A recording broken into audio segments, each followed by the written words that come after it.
Studio King Foto Indonesia. Kita ketemu lagi dengan dua orang yang luar biasa, yaitu Bapak Dr. Jarod Wijanarko dan Ibu Dr. Esther Setiawati, pakar di bidang pendidikan, penulis buku keluarga, dan pembicara inspirasi bagi pasangan suami istri dan keluarga yang sudah menginspirasi banyak keluarga baik di Indonesia maupun sampai ke mancanegara. Baik Pak Jarod, kali ini kita mau bicara tentang apa nih Pak? Bukan tentang pasangan sama keluarga ya Pak? Bukan tentang selingkuh ya Pak? Ini saya lagi laris tema selingkuh. Ini Pak, tadi saya sempat interview tentang selingkuh. Mau belajar sama Ibu. Oke Pak, jadi kalau bicara tentang apa yang sedang terjadi nih Pak terkait dengan pandemi COVID, banyak yang lagi bingung Pak yang mau merit, mau nikah. Nah, Bapak kan sama Ibu udah ngalamin sendiri nih anaknya sudah nikah secara online ya. Saya pengen tanya nih Pak, kalau menurut Bapak, kan sebelum pandemi COVID-19 ini ada perbedaan ya, persepsi antara milenial sama baby boomers mengenai resepsi pernikahan. Nah, itu sering memicu konflik tuh Pak sebelum acara. Gimana Pak menurut Bapak sama Ibu? Iya, teman-teman saya juga yang mau menikahin anaknya tuh konfliknya selalu dari pihak orang tua pengennya mewah, ya besar-besaran, apalagi anak pertama ya. Nah, sedangkan dari anak milenial kebanyakan nggak mau, yang sederhana, yang penting intim, suasananya intimen lah pokoknya. Jadi makanya kebanyakan anak milenial maunya di Bali lah, ya gitu. Termasuk anak saya, sampai dia bilang, "Mama, ini karena mereka udah kerja ya, ini uang kami, ya pestain kami dengan uang segini," katanya. "Mama nggak usah undang yang banyak-banyak."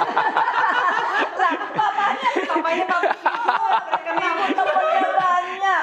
Iya, ya, jadi dan kita secara orang lihat kita juga mampu sebenarnya untuk bikin pesta. Ya sempat diomongin juga sama adik-adiknya dia. Kan kita bayangin kalau namanya nikah itu ya mungkin 1000 orang gitu ya, karena kita temannya memang banyak sekali, teman banyak, keluarga banyak. Lalu tiba-tiba anak milenial datang dengan konsepnya sendiri yang berbeda. Jadi belum ada PSBB, belum ada COVID, Corona, mereka pun juga sebenarnya punya konsep menikah itu intimate.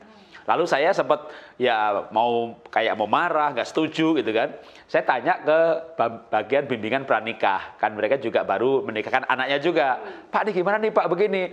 "Wah, sama."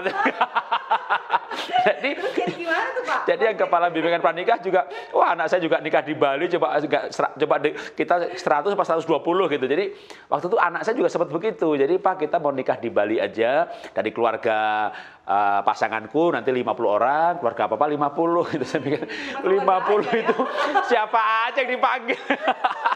Jadi waktu itu kita belum ada COVID nih, sempat berdebat antara di Bali dengan 100 orang gitu, atau paling nggak kalau Jakarta kalau nggak 1.500 deh, 300 deh. Akhirnya kita kesepakat di 300 gitu. Itu pun gagal.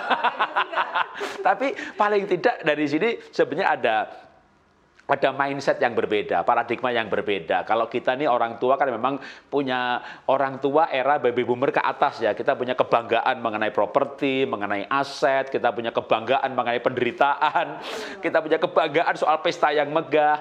Tiba-tiba generasi baru sekarang itu yang mau nikah tuh aku, Pak, gitu loh. Jadi aku nggak mau ketemu orang yang aku nggak kenal.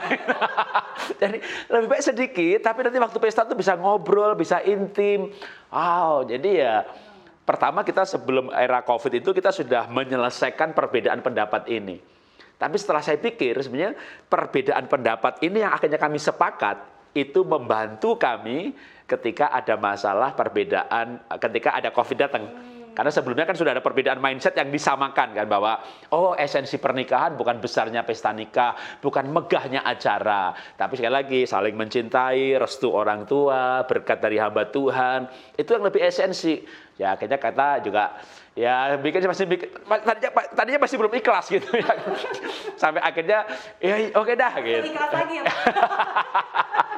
Live streaming aja. Jatah. Iya, Papa hanya 50, Mama hanya 50. Ya akhirnya waktu itu dinaikkan lagi gitu. Iya, malah kan akhirnya live streaming lebih dijatah lagi ya Pak. Akhirnya semuanya bisa melihat. Iya, semua bisa lihat, betul-betul ya.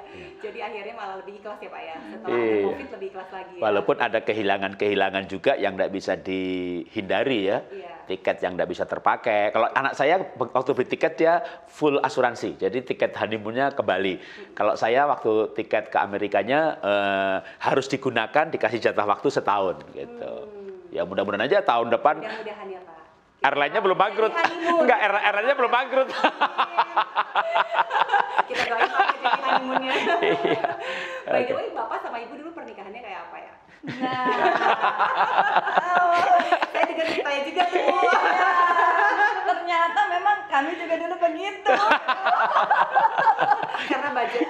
Aja kalau dulu ya. Jadi kita sederhana aja. Kami datang waktu itu ke mertua, ke orang tuanya Pak Jarot, bilang ini uang kami segini, yang penting sah secara agama dan secara pemerintah. Ya udah, sederhana sekali. Sederhana sekali. Iya. Jadi saya kan orang Jawa ya, dia Tionghoa. Nah, bukan cuma Jawa, saya ini sudah Jawa miskin lagi.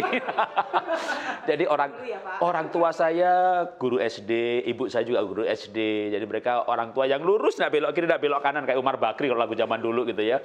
Jadi sangat radikal di dalam kejujuran. Tapi itu membuat mereka tidak punya apa-apa secara materi. Jadi saya mewarisi dari orang tua saya itu bukan harta benda, tapi saya mewarisi nilai dan karakter. Sampai saya diberkati dan bisa membelikan mereka harta benda. Nah, akhirnya kami waktu itu pacaran nabung, lalu dapat uang, ya udah pesta nikahnya sederhana saja gitu.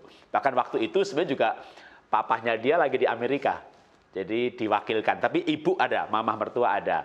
Jadi sebenarnya kami juga tidak terlalu shock banget dengan keadaan seperti ini, karena kami pun dulu juga menikahnya sederhana. Pak, boleh nggak berbagi tips? Kan tadi Bapak bicara ikhlas ya, Ya. kan konflik gitu ya, dengan anak sendiri bisa dapat satu kata sepakat. Tapi kemudian sejak terjadinya pandemi COVID-19, kan akhirnya terjadi lagi nih sesuatu yang harus disepakati lagi. Lebih berat lagi ya Pak. Kalau kemarin 50-50, yang ini online aja gitu kan. Nah saya pengen tahu gimana prosesnya Bapak dan Ibu bersama dengan Besan. bersama dengan anak-anak, sampai bisa dengan legowo nerima Sepakat. keadaan, sepakat, ya udah live streaming aja gitu. Bahkan saya dengar malah anak Bapak masak sendiri loh buat kasih. Wah, itu luar biasa banget gitu. Masak sendiri, BL sendiri, main keyboard sendiri, nikah sendiri. Luar biasa banget. Ini boleh nggak Ibu sama Bapak sharing gimana tipsnya untuk bisa mencapai satu kata sepakat? Kan nggak gampang ya Iya. untuk bisa sepakatin hal yang ini, sesuatu yang sangat berbeda dan belum pernah ada yang ngadain gitu. Ya awalnya anak saya ngomong dulu sama saya karena komunikasi saya dengan anak cukup baik gitu ya. Mama, menurut mama gimana? Ya, saya bilang oke, mama tanya papa ya. Ketika kami sudah sepakat, kamu harus tanya mertua dulu ya. Kalau mereka oke, kami oke gitu. Jadi step by step. Lalu sambil proses itu yuk doa ya supaya Tuhan campur tangan ya. Pasti kalau Tuhan izinkan, Tuhan juga gerakan hati mertua untuk setuju juga ya. Itu sih. Iya, yang pasti kami tidak akan melangkah kalau tidak sepakat bulat. Nah, kalau saya mengajarkan untuk sepakat itu tidak boleh ngotot. Jadi sering kalau kita ngotot malah jadi nggak sepakat. Ya, jangankan dengan yang lain, besan ya, suami istri aja begitu ngotot gitu. Yang satu malah pasang kuda-kuda gitu. Tapi kalau ya menurut saya sih begini, tapi ya terserah kamu. Jadi kita tuh selalu bersikap begitu dengan anak-anak. Kuncinya terserah ya Pak. Dengan anak dengan anak-anak gitu, saya sering mengajarkan kalau misalnya mau ngasih nasihat ke orang lain, kita yakin banget itu benar. Cara nasihat itu jangan cara tidak yakin. Gitu. Jadi misalnya istri nih, misalnya istri nasihatin suami gitu ya. Nasihatin suami kan susah kan. Suami ini udah salah berkali-kali gitu kan. Dan kita yakin banget itu pasti salah lagi gitu. Nah, nasihat itu nggak boleh yakin. Pak, kalau menurut saya itu begini. Ini cuma kepikir aja sih, mungkin salah juga. Nggak tahu sih aku punya ide begini. Gitu. Kalau mau papa bagaimana? Padahal kita yakin banget nih, ini bener nih. Itu nggak yakin. itu nggak boleh begini. Papa salah, papa tuh salah. Berantem. Jadi supaya sepakat, kita nggak boleh ngotot, nggak boleh yakin banget kita bener, kamu salah. Jadi justru diambangin aja. Jadi keputusannya itu kayak diambangin. Ya menurut papa sih begini, tapi ya terserah kamu gimana. Kalau mertua calon besan nggak setuju ya kita ikut aja gitu. Jadi dengan begitu malah mereka mikir kan, oh ini Pak Jarot aja yang anak pertama, public figure, setuju masuk. Jadi itu cara membuat sepakat itu sebenarnya kita tuh kayak Ya istilahnya jangan ngotot aja dong. jangan yakin dengan yang diyakini. Padahal yakin banget. Jadi Pak, sekarang kan banyak yang lagi galau nih, terutama orang-orang yang kemarin pernikahannya tertunda. Oke. Gak galau nih Pak, pasti mereka galau-galau, nggak jelas nih kapan, terus nggak tahu nih gimana, aduh uangnya udah kepake kan, ada yang kena pemotongan, ada yang PHK dan segalanya ya Pak ya. Jadi saran Bapak gimana Pak solusinya bagi mereka yang akan menikah, atau bagi mereka mungkin yang juga terkena imbas dari pandemi COVID-19 ini Pak? Ibu? Ya, kalau mau nunggu COVID kan kita juga nggak tahu ya. Jadi coba aja cari solusi yang terbaik ya. Yang penting tadi esensinya dapat. Lalu ya kalau memang harus ada yang diikhlaskan terbuang ya sudah. Apa misalnya DP harus hilang atau apa ya. Memang itu resiko yang harus kita hadapi. Tapi cobalah cari solusi yang bisa disepakati bersama. Yang penting sebenarnya bahagianya itu. Ya menikah itu ya kalau bisa megah ya puji Tuhan, bisa pesta ya oke. Tapi kalau enggak ya buktinya kami menikah kan sederhana, pernikahan kami sederhana. Karena sebenarnya it's not a wedding, it's a marriage. Jadi ini bukan pesta pernikahan, ini pernikahan, ini persiapan hidup jangka panjang. Jadi kalau kami berani bersaksi bahwa kami ini bahagia. Bahkan waktu anak kami pemberkatan nikah ya, anak saya di terakhir itu, di sambutan bagian terakhir itu dia berkata bahwa terima kasih Papa Mama jadi role model kami. Karena anak saya mengakui, kami sendiri menikah 30 tahun tuh anak saya belum pernah lihat kami bertengkar. Padahal kami pernah, tapi banyak nggak pernah bertengkar sampai eng-engan, sampai barang melayang, sampai banting pintu gitu, enggak. Jadi sekali lagi ini bukan pesta ya, tapi ini pernikahan. Pesta ini bagian dari pernikahan. Maka kalau pernikahannya sudah digenapi mengenai saling mencintai, diberkati, udah pestanya bisa disesuaikan dengan keadaan. Ya, kita harus ikhlas. Memang keadaan seperti ini kok, nggak bisa banyak orang ya, jangan banyak orang gitu. Daripada banyak orang, polisi datang bubarin. Ya, jadi itu malah repot itu ya. Kalau pemerintah mengizinkan 30 orang ya 30, mengizinkan 100. Menurut saya kita itu harus tunduk kok sama pemerintah. Kita harus mengikuti aturan. Jadi gitu. kita ikhlas ya Pak ya. Jadi ikhlas, kita ikutin aja, tapi nggak perlu sampai sakit kepala mikirin yang susah-susah ya Pak ya. Just make it simple aja. It's not the wedding yang penting adalah marriage-nya. Ya Pak ya, tadi istilahnya apa Pak? It's a marriage, not a wedding ya Pak ya. Bukan resepsinya, tapi yang penting pernikahannya. Iya. Ya. Oke.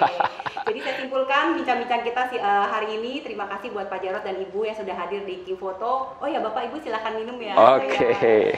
Jadi yang penting adalah untuk teman-teman yang mau melaksanakan pernikahan bisa dipertimbangkan untuk beradaptasi dengan peraturan yang dibuat oleh pemerintah. Kalau bisa small, kita bikin dengan pesta yang sederhana, kecil, tapi tetap bisa di-share dengan menggunakan teknologi yang ada. Pestanya nggak usah besar, fotonya yang besar. Ya, nah kalau fotonya besar bikin foto aja ya Pak. Bikin foto aja. Jadi kita bisa bantu teman-teman yang mau foto di studio kita untuk King Foto. Kita siapkan untuk indoor studio, jadi nggak perlu khawatir untuk SOP-nya kita sudah ikutin new normal. Jadi yakinkan studionya aman, bersih, higienis. Semua karyawan juga pakai perlengkapan untuk kenyamanan dan keamanan dari para klien. Oke, terima kasih. Jadi kesimpulannya adalah yang penting bukan resepsi pernikahannya, tapi pernikahannya itu sendiri. Jadi kita mari beradaptasi dengan new normal dan temukan solusi pernikahan new normal buat teman-teman semua. Dan dari Studio King Foto Indonesia, terima kasih. Sampai ketemu di episode berikutnya. King Foto berada di Match, kenangan luar biasa.